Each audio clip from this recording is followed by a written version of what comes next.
The World of Outlaws late models put on an absolute show down there in Volusia. The track really pushed the drivers to their limit. We saw some of the top drivers struggling with the cushion, including Bobby Pierce, Ricky Thornton Jr., and Mike Marlar. However, one person who wasn't really struggling with the cushion was Nick Hoffman. He was able to work the bottom side of the track, and he turned it into his second career World of Outlaws victory. Before we get into this, I'd like to ask you, please hit that subscribe button, hit that bell for notifications so you don't miss any of our future videos here at John Trent Racing. As you can see on your screen, Nick Hoffman came home with the win. Chris Madden was second, Bobby Pierce third, Ricky Thornton Jr. fourth, Dalton Wilson fifth, Mike Marlar sixth, Brandon Shepard seventh, Devin Moran eighth, and Tyler Bruning ninth, and Cade Dillard rounded out your top 10. As for how they started, Hoffman went from 4 to 1 to claim the victory. Bobby Pierce going from 6th to 3rd, and then Madden he didn't really change. He stayed in 2nd, right? Let's get into some of the highlights here just to show you how this track was pushing the drivers to their limit.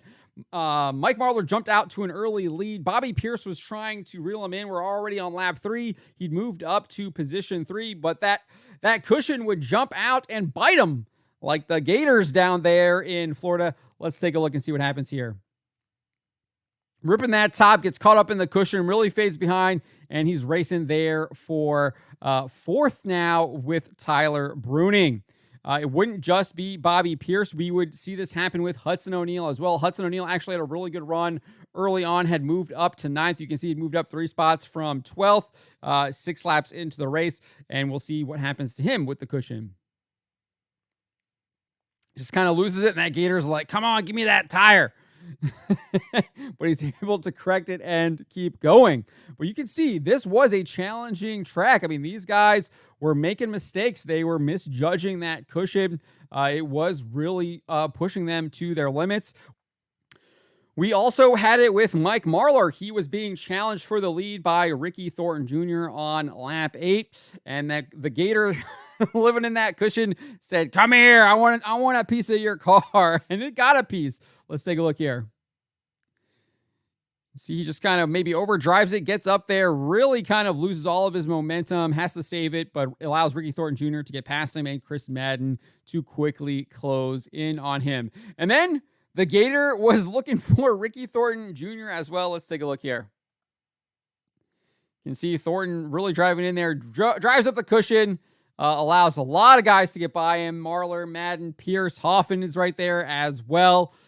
Costly mistake for Ricky Thornton Jr. that he would not recover from on lap 11. That would really kind of put him behind the sticks.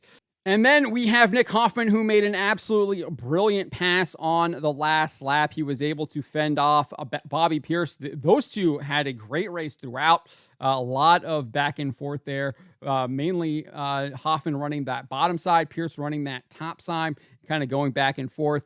He would actually be able to fend off Pierce with like 2 laps to go, and then he really closed in on Madden on this last lap. Madden does seem to recognize that Hoffman was running that low side, goes down to try and prevent him from getting a good run on him, but it just doesn't work. Let's take a look here at this final lap. Obviously, Madden in the front and Hoffman there in 2nd. So you can see Madden, who had been kind of ripping the top, kind of runs that middle, tries to play a little bit of defense. Hoffman hugs the bottom, doesn't even drift up, and then just sends it into turns 3 and 4, pulls a little bit of a slider. Madden just doesn't have the horsepower to do a crossover, and Hoffman takes the checkered flag. Brilliant last lap pass. If you weren't cheering for Nick Hoffman there, I don't know what was going on. I was definitely pulling for him. You're pulling for that last lap pass win, right? You want to see that as a race fan. That's super exciting. And fantastic finish there. I really enjoyed the racing. I thought the track was exceptional. It was tough. The drivers were making mistakes, and it wasn't even like they were beating and banging with each other. It was them versus the track, them versus themselves. And many times that Gator in that track was getting the better of them. I mean, we looked at some of the highlights there. We saw Hudson O'Neal, we saw Bobby Pierce, we saw Mike Marlar, we saw Ricky Thornton Jr. These are some of the best guys in the sport, and they were getting bit by that Gator throughout the race.